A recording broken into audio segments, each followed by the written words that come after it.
Welcome to Stormwatch 2023. I'm Mary Blakeney, coming to you from the Governor's Hurricane Conference at the Palm Beach County Convention Center. For more information on preparedness, go to readypbc.com. Now let's take a look at some of the interviews we conducted during the conference. I'm now joined by Cody Fritz, Storm Surge Unit Team Leader at the National Hurricane Center. Welcome, Cody. Thank you for having me. We're excited to have you on Stormwatch. So, we've been talking to individuals from the Hurricane Center about the hurricane season of 2022. And there's been a lot of talk about storm surge. So we have the main person right here. So let's dive into, and if you could explain to our viewers what storm surge is. Yeah, I mean, simply put, storm surge is kind of that abnormal rise in the water levels, right? So as a hurricane's approaching landfall, it has that ability to push, because of its extreme winds, push water towards the shore in areas that are normally dry. So we've had this talk that sometimes people think storm surge never leaves the beach. So can you share a little bit about what storm surge, how high it can get and where it can go? I think it's important to point out that, at least on the Gulf Coast and portions of the East Coast, I mean, there's a difference in vulnerability to storm surge risk. And along the Gulf Coast, certainly along the west coast of Florida, those areas are extremely vulnerable to storm surge. And as you move up the East Coast as well, you can get extreme amounts of storm surge as well. In terms of how high water can get, that's really a product of how vulnerable particular areas along that coast are. Again, the West Coast is quite vulnerable relative to the East Coast, but it doesn't mean you can't get storm surge in those areas. Case in point, Hurricane Ian and Hurricane Nicole, had significant storm surge along the East Coast. So let's talk about that, because we've always heard storm surge. Everybody's talked about it. Emergency managers evacuate people because of storm surge. But the fact when you actually see it, right? So what can stop that storm surge, or is there anything that can stop storm surge? I mean, there are things that can be factored in to kind of mitigate how high the water can get. But unfortunately, in many portions of the Florida coast, there's not a lot of that mitigation in place to kind of protect you from storm surge. The best protection I can offer you is that in the event that a hurricane is making landfall and, say, an evacuation is called, because of that storm surge hazard, it's important to kind of heed that warning and move away from the coastline so you can protect yourself and those that are with you from that hazard. So when you're determining how high the storm surge is going to be, what are all the factors that go into it? Yeah, that's a really good question, because I think for the most part, people like to hone in on that category, right, of the hurricane, whether it's like category 1 or category 2, 3, 4, or 5. But it's important to remember that only accounts for the wind speed. It doesn't tell you anything else about the hazards associated with that hurricane. And when it comes to storm surge, it's not just the wind speed that can affect how high the water can get. In fact, there are other factors that are also important. How big that storm is, how fast or slow that storm can move, and then again, exactly where that storm makes landfall. All of those factors can contribute to just how high that water gets for a particular part of the coastline. So when you give a figure, let's just say 3 feet of storm surge, does that take into account waves and high surf, or what else is a part of that storm surge methodology? Right, when it comes to like simulating or understanding just how high the water can get in portions along like the United States coastline, we're not quite able to account for just that wave action, although we'll communicate that there will likely be large and destructive waves. That number that we generally give you accounts for the storm surge and the tide associated with that storm as well.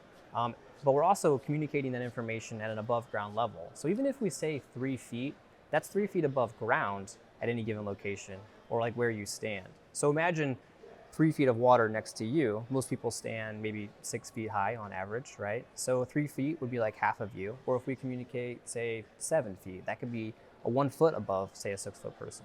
So it's important to realize that it's not just storm surge that we're communicating that storm surge above ground level. And so when we do say 3 feet or greater, or we provide that storm surge warning to communicate that threat, we're suggesting that it is life-threatening in that situation, and that you really kind of need to heed that warning in that moment. And so what can happen if storm surge is approaching? What are the effects of it? Yeah, I mean, case in point, Hurricane Ian was a really good example of just how destructive storm surge can be. In fact, the storm surge that we saw in that area was quite high, right? I mean, on the order of 10 to 15 feet along the Fort Myers Beach area specifically, but even areas outside of that saw significant storm surge. And storm surge has the power to move vehicles, move homes off their foundations, and also comes in very, very quickly. And I don't think if people do stay, they might not realize just how quick that water can come up and just how powerful that water can be. So it is, again, really important that when we're communicating that hazard and we provide those warnings, that people are kind of heeding those evacuation orders. So when you have storm surge coming in, does it really go up the waterways, or does it just slowly rise? Like how quickly does this happen? And then does it go out just as quick? Yeah, I mean, it can come in very, very fast, in an order of minutes. That's how quickly this water can start to come up and kind of inundate a particular area. And it can recede fairly fast too. Once the storm has kind of made landfall and say traversed across the land and let those winds kind of die down in response, the water will recede. But I do think it's important to note that, we talk about, storm surge along the coast, but you can have storm surge extend miles inland. Even in the case of Ian, you saw storm surge extend several miles inland. And not just that, how far up the river that storm surge can extend as well. And that's really important because we have in areas in our community here in Palm Beach County, primarily in the southern part of the county and the northern part of the county, where we have very nice inland waterways.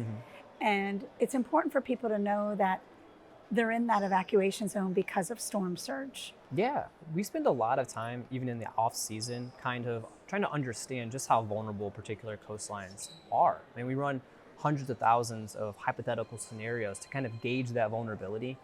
And then when we're said and done with understanding and assessing that risk, that information does get put in to those evacuation zones and planning process. It's very important for people to know it. So what would you want to tell our viewers leaving today, ending this session? What do you want to tell our viewers about storm surge? Well, I just really hope that people understand just how hazardous and life-threatening storm surge can be. Historically, storm surge has been that #1 killer in terms of direct lives lost associated with a hurricane on any given day. And I just hope people can understand just how powerful and life-threatening, again, that hazard is. And while we don't have hurricanes, right? Hurricanes are obviously a rare event. You don't experience it every single day. I think it's important to have a plan of action prior to a hurricane ever making landfall in a given area. Have a plan, know what you're going to do, know your evacuation zone, know if you're vulnerable to storm surge, and you can do that. I mean, we do provide these maps or these risk or vulnerability maps for people living along the coastline to kind of understand their true risk to storm surge. And I really think it's important that people take somewhat responsibility to understand just how vulnerable they are. And again, if we issue, storm surge warnings or an evacuation decision is called as a result of that storm surge hazard, I really do hope people kind of, take that warning seriously and move away from the coast if possible. Great information you shared with us today, Cody. Thank you for joining us today. No, I thank you. Thank you for having me. We'll be back with more Stormwatch. Hi, I'm Dan Brown from the National Hurricane Center. I want you to remember that when the storm passes, that we still have to stay safe. There are things like making sure you use generators properly and don't use power tools unless you know how. Help is not as readily available, so we have to take care of each other and especially check on our older population. Please do that this hurricane season, and I want you to stay safe.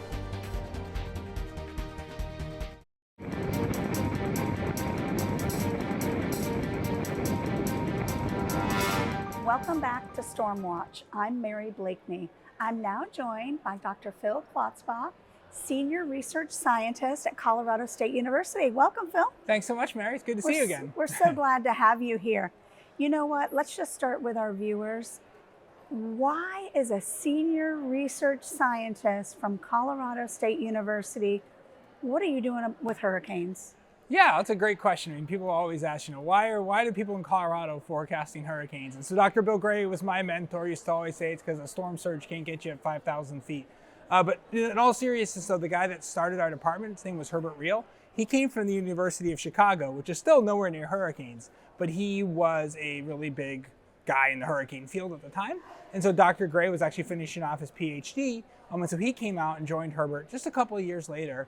So while our department does a ton of different stuff, we've always had at least one professor, often multiple professors, working specifically on hurricane research. So let's talk about that. So what does that mean? Like when you say you're doing hurricane research, is it current storms, past storms? What are you focusing on? Basically everything. I mean, but my interest is what makes hurricanes tick on, for the next hour to climate change timescales, like from an hour from now to 100 years from now. Being able to do research means I can research all those timescales. Primary focus of what we do, though, is basically seasonal to sub-seasonal. So not necessarily forecasting like tomorrow. Well, obviously I find that extremely interesting. But we do more like what's going to happen in, say, the next 2 to 3 weeks. So where are storms likely to form then? More out to the seasonal timescale. So how busy do we expect the upcoming hurricane season to be? So let's talk about that, and let's talk about what you've seen. How long? First of all, how long have you been at Colorado State University? So I came out to go to grad school in 2000, and they haven't been able to get rid of me yet. So that's 23 years of really focusing on hurricanes. So what have you seen the evolution of hurricanes to be, even in that time frame you've been studying hurricanes? Yeah, well, especially when it comes to like seasonal forecasting, we just have so much better data than we did even, say, 20, 25 years ago. And a lot of it might sound funny, is that we actually know better what happened in the past now than we used to. Because basically our forecasts are built a lot on, okay, historically, what has kind of led to busy seasons? So when water temperatures are warm in this region, that lends to a busier season. If they're warm in this other region, that lends to a quieter season. So we look at a lot of these historical relationships. And so we have more and more historical data, or basically just better reliable historical data. So we can go back and look at, say, 40 to 50 years of past data that gives us good information. We also now have climate models, and not talking climate model like predicting 100 years from now, looking at the next few months. And so these models aren't perfect, but they can tell you not necessarily, what's the weather going to be, 38 days from now, but they can give you good forecasting on a monthly time scale. So for example, on June 1st, we're looking, okay, what do the models say are forecasting for August to September?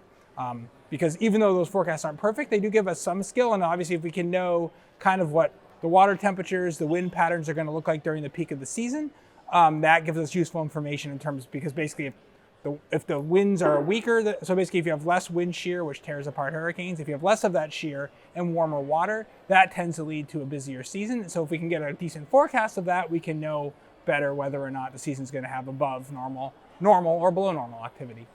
So when you're making those predictions, let's just say you're a chef in a kitchen and you're baking a cake. What are the ingredients that you're looking for to determine if we're going to be an above average or below average season? And so one of the big things that we've looked at, and this goes back all the way to Dr. Bill Gray in the early 1980s, is are we going to have El Nino conditions? El Nino is warmer than normal water in the eastern and central tropical Pacific Ocean.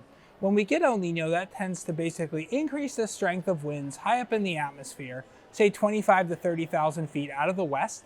And if you have stronger winds at upper levels, that tends to tear apart hurricanes as they're trying to develop and to intensify. So you tend to get overall weaker hurricane seasons when you have El Nino conditions. Another big factor that we monitor every year is, what does the Atlantic look like?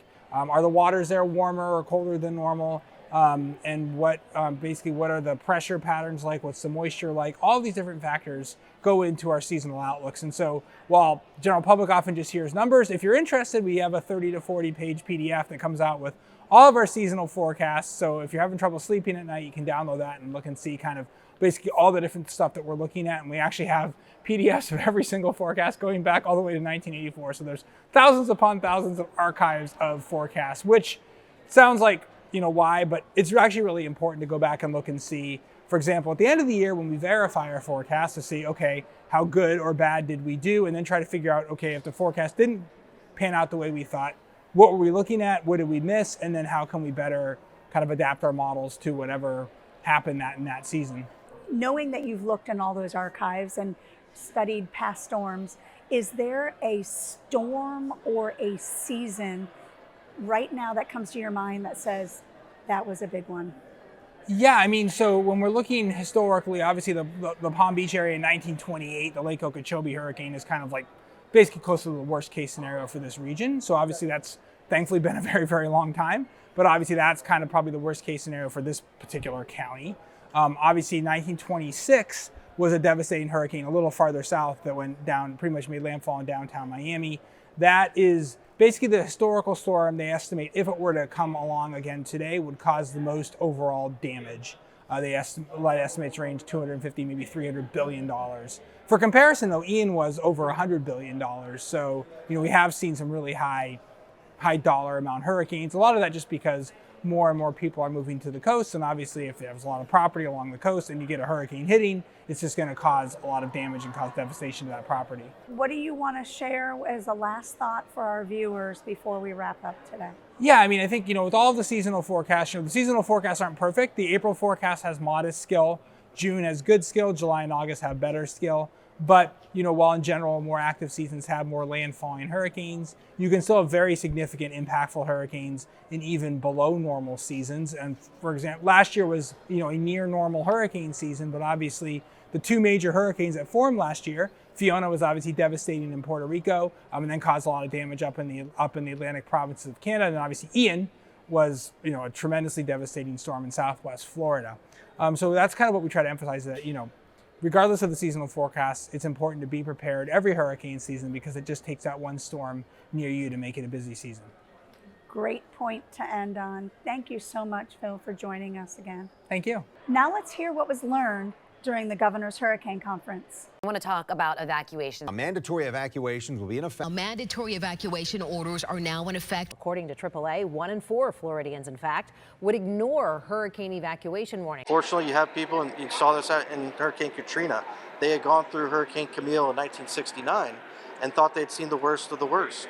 And unfortunately, the conditions they experienced during Katrina were different. And some of those folks didn't evacuate. Unfortunately, some of them lost their lives. When we call for an evacuation, it's because the potential for life-threatening conditions exists. One of the strongest September hurricanes to strike the U.S. in decades.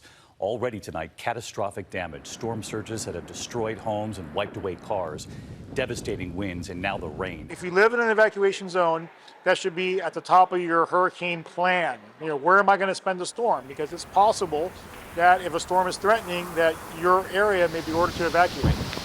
Ensuring that our residents understand year in, year out, that any given year, regardless of what the forecast states, we could be impacted by a storm. Maybe a small storm, maybe a big storm. None of them are exactly the same. And to take seriously each and every year their preparedness. Complacency comes in different forms, I think. Sometimes complacency can be from one storm to the next. Let's say you've gone through storms in the past and think, well, I've been missed by storms in the past, so I think I'm going to be okay with this one. Or it could be a matter of fatigue, where you've been affected by storms, let's say over a short period of time, that you'll say, I have to get ready now for another one.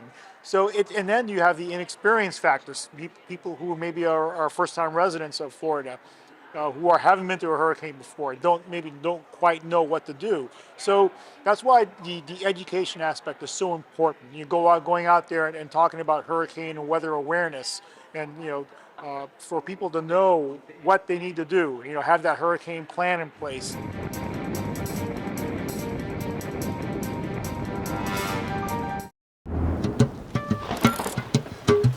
I don't have a lot of family or friends in the area, and we're in an evacuation zone. Should I go to a shelter? Great question, Bad Weather Heather. Here's an important reminder.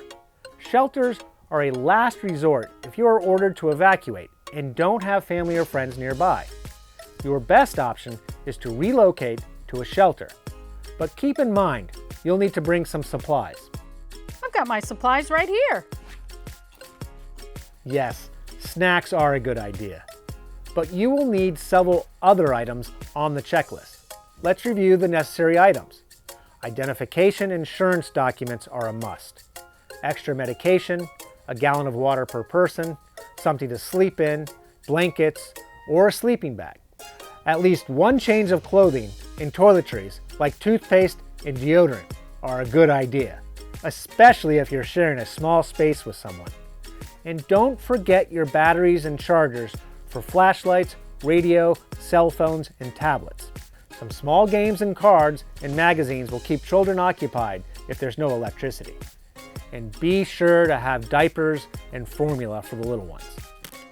I'm gonna need more snacks, but I'll be sure to make my list and check it twice. And remember, always be ready, like me. Be ready, be informed. For more tips like this, visit readypbc.com.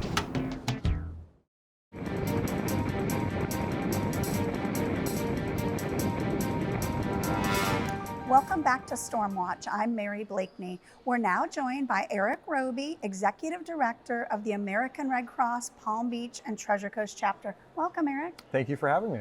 So we're excited to have you here at the Governor's Hurricane Conference, where we're really focusing on the upcoming hurricane season and what could impact the county this year. So tell us a little bit about what the Red Cross is doing to prepare for hurricane season. Well, you know, the Red Cross not only helps people after a disaster, but we do our best to try and make sure that as many people as possible are prepared for a disaster. Not only hurricane season, but any type of disaster like the recent tornado that we saw that hit Palm Beach County. So we just want to remind people that even though that we have not seen a direct hit from a hurricane in a while, that this could be our year, and it is always better to be prepared and then think that we're lucky rather than not be prepared.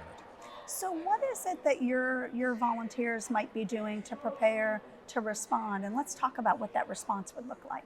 Well, you know, what I would consider our first line of response is our preparedness programs, where we help to make sure not only adults, but also children understand the importance of preparing for storm season and exactly what they should be doing. Obviously at age-appropriate messaging, but for the parents, we really have that discussion of, do you have an evacuation plan? Are you in evacuation zone? Know that information immediately. What does it look like for your kit? What supplies should you have on hand and how much? And once you start really drilling down to some of the specifics, a lot of people were surprised of the amount that is recommended for people to have. And now the recommendation is not only 3 days worth of supplies, but it really should be 5 days to up to 2 weeks. So let's talk about that when a storm approaches. So what activities is the Red Cross doing to prepare for the storm as an organization? So we prepare for a storm 365 days out of the year. We do trainings throughout the year. We do simulations throughout the year to make sure when we are needed, we are ready to go. So for the Red Cross, this is our full-time job, and we make sure that anyone who is going to be a responder for the Red Cross knows what to do, knows how to be safe, and knows how to most efficiently help those that are in need. So this is something that we're very used to doing. It's something that we do well. But another piece of that puzzle, and something that we're really doubling down on as we're seeing an increase of storms throughout the country, is making sure that we have strong partnerships.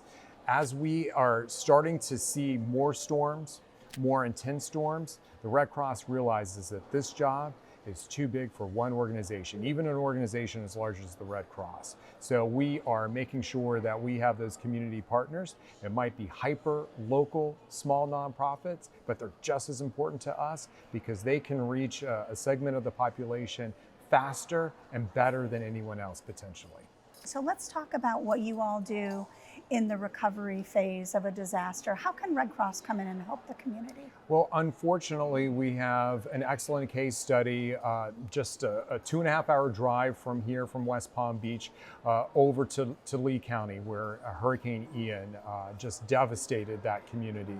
The Red Cross has guaranteed that we are going to be in that community for at least 2 years, because that is how long it's going to take for long-term recovery to happen. You know, immediately when the Red Cross comes in, we bring in volunteers from around the country and quite frankly, around the world, if it is a big enough event like we saw with Hurricane Ian, to make sure that we are handing out those hot meals, that water, sheltering people, all of those essentials that are needed just to sustain life after a disaster.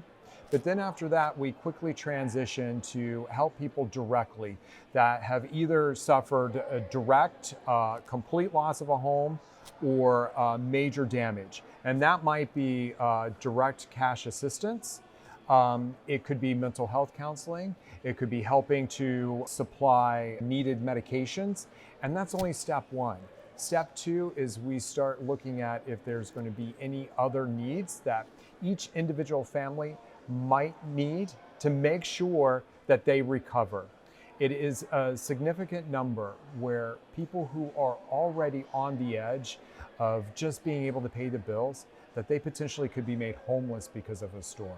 So the Red Cross works really hard to see what those barriers are, and then we try to solve those barriers, not only from within the Red Cross, but also working with our partners. And then we've taken it a step further this time around with Hurricane Ian, where we're actually working with some of those other nonprofits, and we're handing out grants so that they can make sure that they continue that long-term recovery, and we follow up, follow up, follow up. I just spoke to a gentleman today. He was diagnosed with cancer right before Hurricane Ian, lived on Fort Myers Beach, lost everything.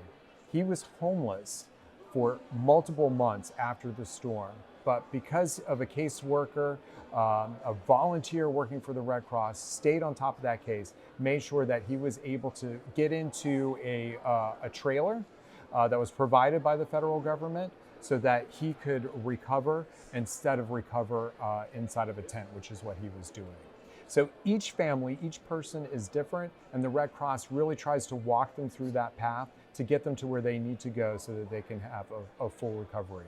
So it's a large puzzle, it's complex, and it's different for every person. So let's close it out by sharing with our viewers how maybe they could get involved in Red Cross if they'd like to do that. Absolutely. I like to say, if you have time, you have the energy, and you have the desire, we have a job for you at the Red Cross. You don't necessarily have to deploy across the country. When someone does deploy for the Red Cross, it's usually for 2 weeks. Some people love to help out that way. Myself, I have kids, I have pets, I can't do that. But there are plenty of jobs here locally with the Red Cross because we handle so many different programs, even outside of storm season. And all you need to do is call 1-800-RED-CROSS or go to redcross.org and sign up, and we'll do an interview with you to find out what your skills are, what your desires are, and then we'll hopefully set you on a path to be a successful volunteer. Great information, Eric, and we always encourage our viewers to get involved. Thank you for joining us today. Thank you. Thank you for watching Stormwatch from the Governor's Hurricane Conference at the Palm Beach County Convention Center. I'm Mary Blakeney. Stay safe.